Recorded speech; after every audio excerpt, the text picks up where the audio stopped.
Hello, my dear students. Welcome to the today's session. In our previous class, we were discussing on atoms and molecules. In that, we understood Dalton's atomic theory, then the two laws of chemical combinations.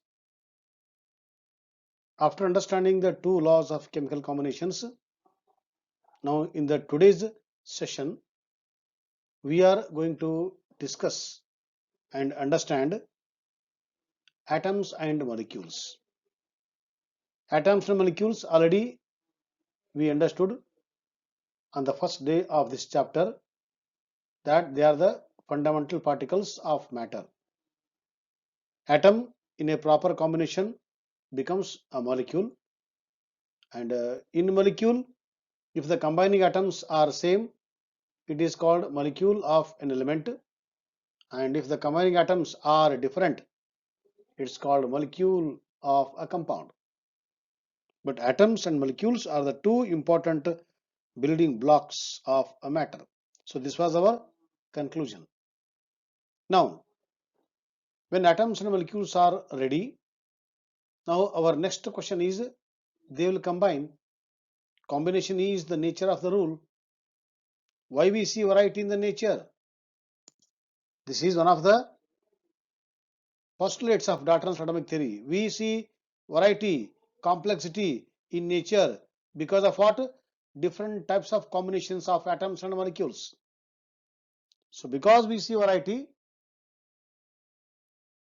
so they are combining. But for combination, there are certain set of conditions. Okay, under the conditions they combine. Now, how to represent these combinations on the blackboard? For example, if I say that hydrogen is reacting with oxygen and giving water, carbon on burning in the atmosphere, converting into carbon dioxide. This is statement. How to write on the blackboard? So, we follow one method known as shorthand method. So, in brief, we express these reactions, statement reactions, in the form of symbols and the formulae. So symbols and the formulae are the shorthand representation of elements and compounds respectively. So in our today's session, we are going to discuss elements and their symbols. So once again, I welcome you all for the today's session on elements and chemical symbols. Can you identify these chemical elements from the symbols? Yes, definitely. Once we come to know the symbols, we can tell their name. So from the name, we can tell the symbol. So certainly we can identify chemical elements from their symbols. Okay. How the symbols are made, all those points today we will discuss. Right. Now, meant by a chemical symbol. A one or two letter code for a chemical element. Only the first letter is capitalized. In a short way, in a simple way, symbol is a short way of representing an element. Hydrogen, every time for us it becomes difficult to write HYDROGEN. So we write H in the capital. That is the symbol for hydrogen. Then chlorine, CHLORINE. We write what? Cl. See, for chlorine we wrote Cl, but for the hydrogen we wrote only one letter H capital. Why like this? So IUPAC has made some rules and regulations. What is IUPAC? IUPAC, all capitals. International Union of Pure and Applied Chemistry. So it is a union made by all the scientists of the universe or the world, and they have made a international union that is called IUPAC. And that IUPAC has made certain rules, and that is followed by all over the world. In India, one rule, in Germany, one rule, in America, one rule. No, because nowadays population is floating, population is moving. So whatever we have learnt here in India, same knowledge we can extend in other countries abroad, but with the same rules. Therefore, IUPAC has made some rules and regulations for making the symbols and the formulae. So for some elements we write first letter in the capital, and for some symbol elements first letter in capital and second important letter in small. For example, calcium, CALCIUM, calcium, CALCIUM. So they made it as a C and A small, CA symbol for calcium. Now for chlorine, it is CHLORINE. Okay, so what to do? Already CA is given for the calcium. Now it is CHLORINE with the CH or CL.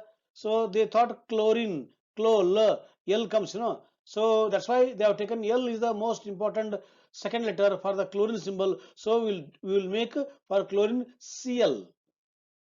Cadmium, CD. Carbon, CARBON, carbon. It is not made as a Ca. Why? Already we have assigned Ca to the calcium.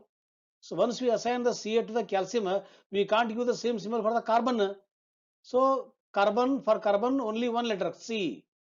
Here, only one letter C. So like that, keeping all this in the mind, we have made the symbols for elements.